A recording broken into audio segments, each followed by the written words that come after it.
el Espíritu de Dios es para todos. Hoy, como los apóstoles, en aquel momento, encerrados por el miedo, recibieron la visita de Jesús. Él sopló sobre ellos y recibieron el Paráclito. De pie, queridos hermanos, para recibir la buena noticia de salvación que en esta noche escucharemos.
Señor esté con ustedes.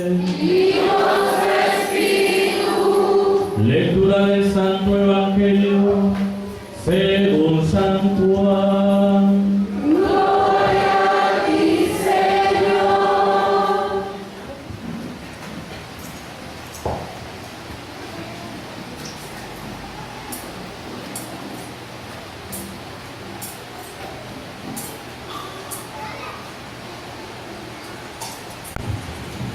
Al anochecer de aquel día, el día primero de la semana, estaban los discípulos en una casa con las puertas cerradas por miedo a los judíos. Y en esto entró Jesús, se puso en medio y les dijo: la paz esté con ustedes. Y diciendo esto, les enseñó las manos y el costado. Y los discípulos se llenaron de alegría al ver al Señor. Jesús repitió: la paz esté con ustedes. Como el Padre me ha enviado, así también los envío yo. Y dicho esto, exhaló su aliento sobre ellos y les dijo: reciban el Espíritu Santo. A quienes les perdonen los pecados, les quedan perdonados. A quienes se los retengan, les quedan retenidos. Palabra del Señor. Gloria y honor a ti, Señor Jesús.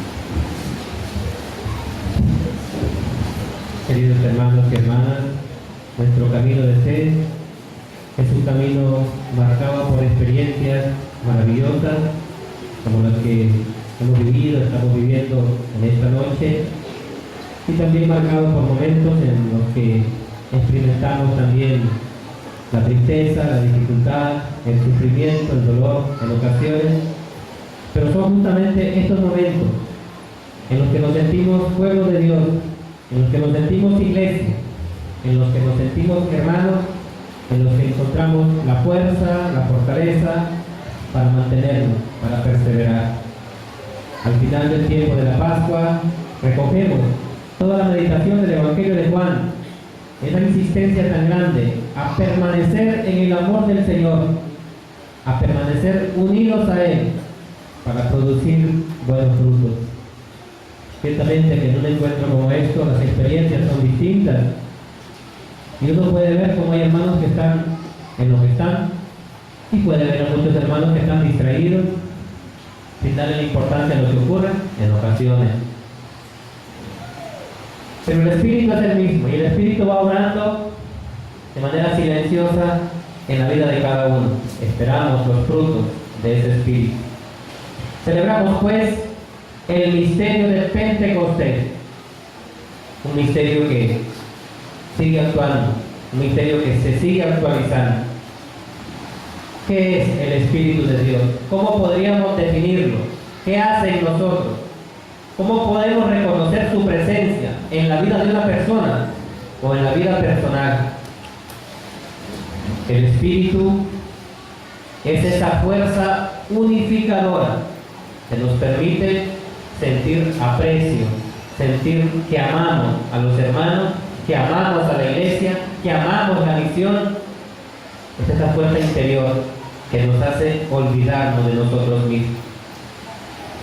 El Espíritu Santo es esa fuerza interior que nos ayuda a comprender y a hacer el esfuerzo por poner en práctica lo que la palabra nos dice. Sabrán darte cuenta ustedes que llegan alguna vez a la celebración de la palabra o a la Eucaristía y sienten que ese día la palabra les habló, porque ese día ustedes se abrieron a la acción del Espíritu. Pero habrá días en los que ustedes habrán llegado, la palabra resonó y pasó por usted y usted no permitió que el Espíritu obrara y la palabra no le dijo nada. La palabra pues hace eco en nosotros cuando dejamos que el Espíritu de Dios sople, actúe, cuando tenemos actitud de escucha, cuando estamos ahí en cuerpo y alma, cuando damos pues lo mejor de nuestro esfuerzo para acoger la palabra. El Espíritu también es el que transforma el pan y el vino en el cuerpo y en la sangre de Cristo. Vamos a vivir dentro de poco en la Eucaristía. Es el Espíritu el que hace posible la presencia de Jesús en la Eucaristía. Lo hemos alabado hoy, lo hemos adorado, hemos hablado con Él. Pues el Espíritu lo hace posible. El Espíritu es también esa fuerza interior que nos impulsa a anunciar el Evangelio, a anunciar el querigma. Es esa fuerza interior que nos hace sentir que no podemos estar quietos, que tenemos que hacer algo, que no podemos quedarnos indiferentes ante todo el dolor y el sufrimiento de un pueblo sumergido en la violencia, en la indiferencia, en tantas situaciones de pecado, que son situaciones de muerte. La fuerza interior pues nos hace anunciar a Cristo y anunciarlo con alegría, con espíritu de convencimiento. El Espíritu es también el que hace de la comunidad el cuerpo místico de Cristo. Ya nos lo ha dicho San Pablo en esta segunda lectura que hemos escuchado. Y el cuerpo, con muchos miembros, cuando un miembro, por pequeño que sea, tiene alguna dificultad, todo el cuerpo sufre. Esto nos hace entender con claridad pues que somos hermanos y que por muy pequeño, por muy poco perseverante que sea un hermano, si está en dificultad es parte del cuerpo, que hay que ir a buscarlo, que si se ha alejado hay que ir en busca de esa oveja perdida, que hay que ir un poco más allá del descubrir por qué no está en la comunidad, que hay que interesarse por él, por ella. El Espíritu también es el que sigue haciendo posible el plan de salvación de Dios para la humanidad. A veces nosotros en el camino de la fe, en el trabajo pastoral, a veces nos asalta el protagonismo, el afán de protagonismo. El único protagonista de esta misión es el Espíritu. Y hay que entender aquellas bellas palabras del Bautista. ¿Qué dijo Juan el Bautista? Conviene que Él crezca y que yo disminuya. Y tenemos que hacer este servicio con humildad, con amor. Tenemos que fomentar la participación en nuestras comunidades. No podemos seguir siendo los mismos, los que hacemos todo, y seguirnos quejando de que la gente no quiere compromiso. Pero en el fondo también somos nosotros los que cerramos las puertas. Ambas cosas ocurren. La gente no quiere compromiso, pero nosotros no propiciamos el que la gente se compromete. Y hoy le pedimos al Espíritu de Dios que abra las puertas de la iglesia, como lo decía el Papa Juan XXIII, que abra las puertas, la mente y los corazones de cada uno de los que estamos comprometidos en nuestras comunidades, para que todos entendamos que la tarea no es solamente de uno, que la tarea es de todos y que el compromiso lo llevamos todos. ¿Cómo podríamos definir al Espíritu de Dios? El Espíritu Santo es el amor personal del Padre y del Hijo, amor que es vida, alegría y felicidad. Bueno, resulta, como lo decíamos al inicio, es un misterio. Intento dar algunas definiciones, pero el Espíritu Santo es, como decía, ese amor personal del Padre y el Hijo que se derrama en cada uno de nosotros. Y por eso, claro, cuando las personas experimentan la presencia del Espíritu, algunos lloran, algunos sienten alegría, y las maneras en las que el Espíritu se expresa son diversas. Algunos reaccionan de manera silenciosa, algunos reaccionan hablando bastante. Las maneras en las que el Espíritu se expresa pues son diversas, pero es siempre fruto del amor del Padre y del Hijo, que producen vida, que provocan alegría, que provocan felicidad. Un cristiano triste es un cristiano que no tiene al Espíritu de Dios. Es un cristiano vacío. Preocúpese, habla de su corazón al Espíritu de Dios, porque las dificultades pueden ser muchas, todas las tenemos. Pero ustedes y yo conocemos personas que en la enfermedad, que en la dificultad viven alegres. Y uno se pregunta, ¿cómo esta persona, cómo este hermano puede estar alegre? ¿Cómo puede sonreír?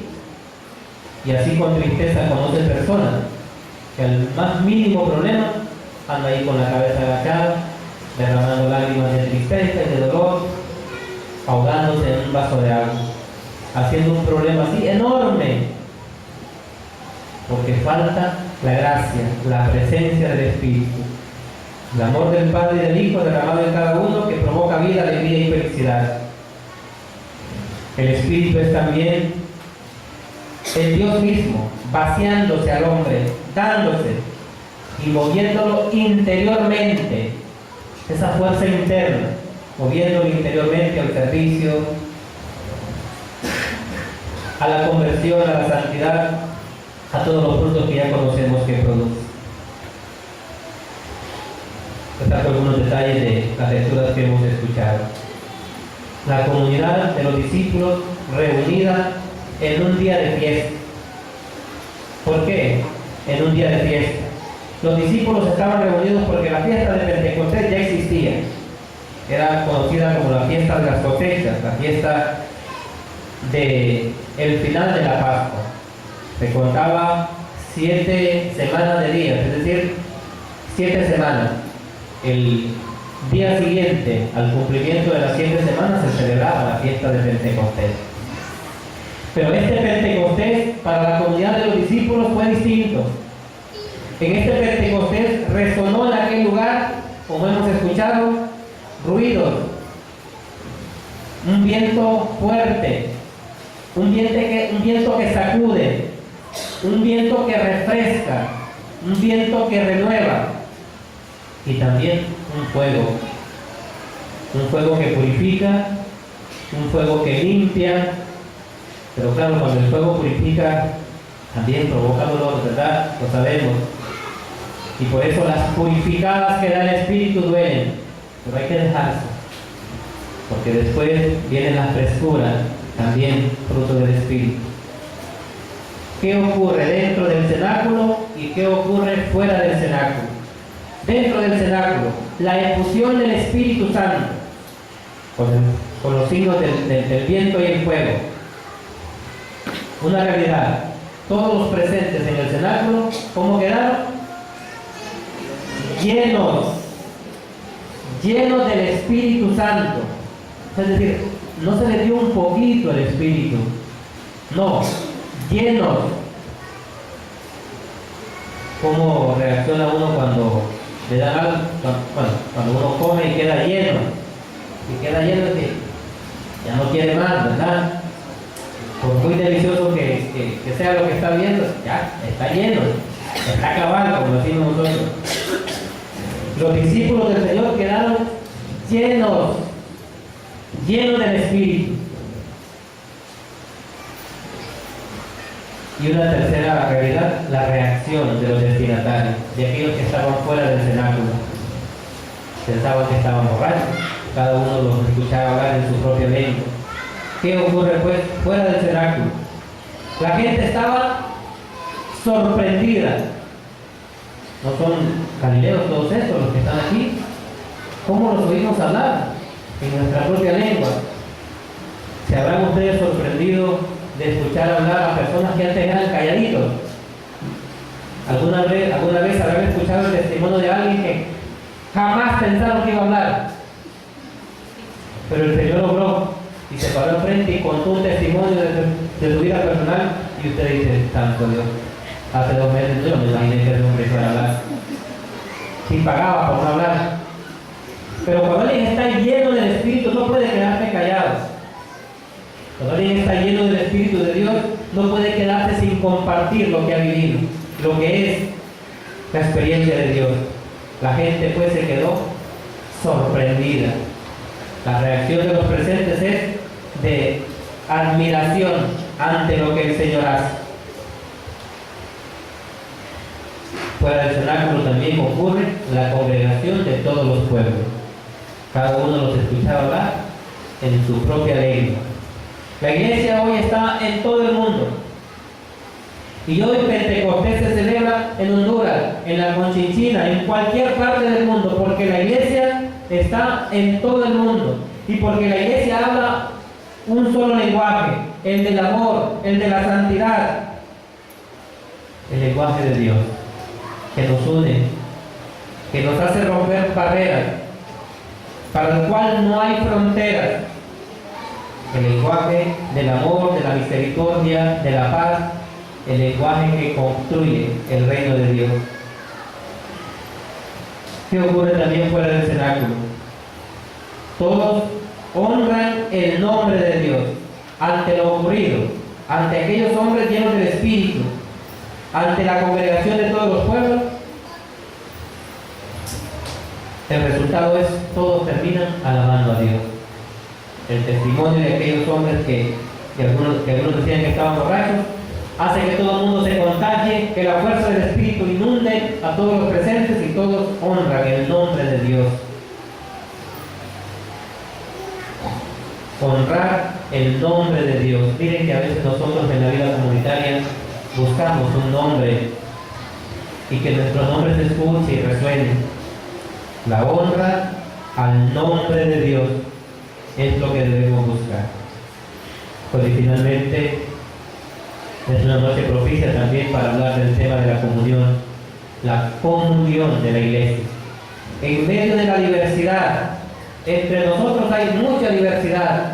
Cada una de nuestras comunidades es diferente. Las experiencias son distintas. Hay diversidad, pero en medio de la diversidad, el Espíritu provoca la unidad. ¿Qué es la iglesia? Pues esta iglesia reunida hoy, esta iglesia que camina en medio de tantas situaciones y adversidades. Según el documento de la Lumen Gentium del Vaticano II, he sacado yo algunas ideas de la iglesia.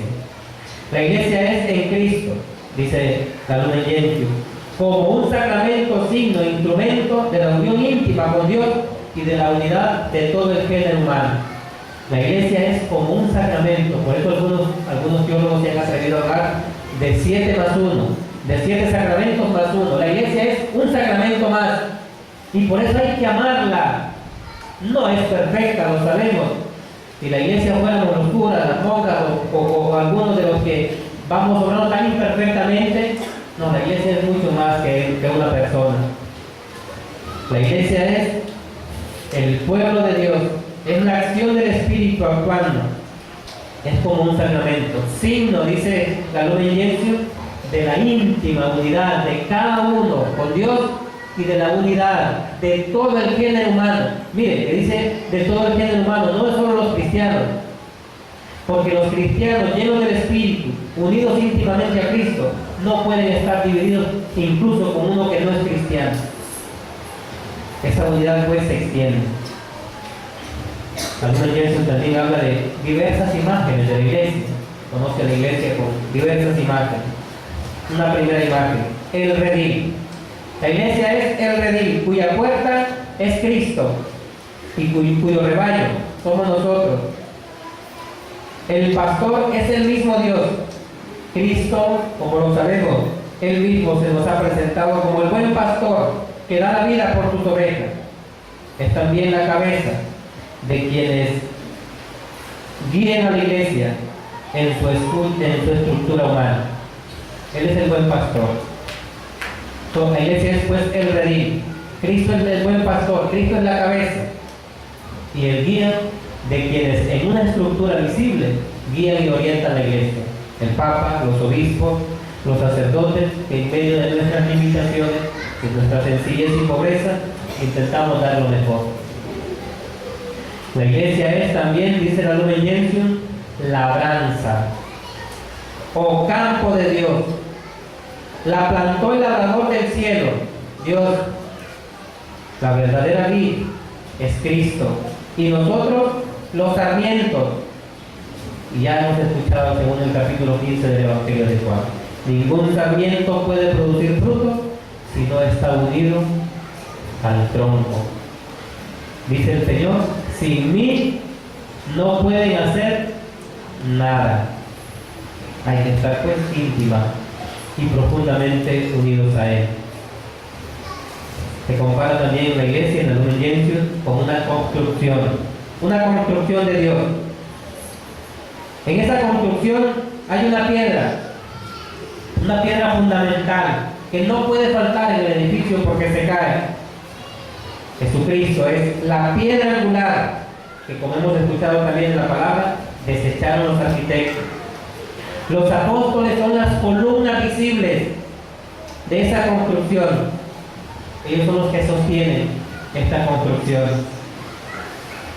Basado en esta imagen de construcción de Dios, vemos a la iglesia como casa de Dios, en la que habita esta familia de Dios, habitación de Dios, lugar santo, dentro de los lugares santos, el Santísimo, tienda de Dios, haciendo referencia también a aquella imagen que usaba el pueblo de Israel, la tienda del encuentro, templo santo.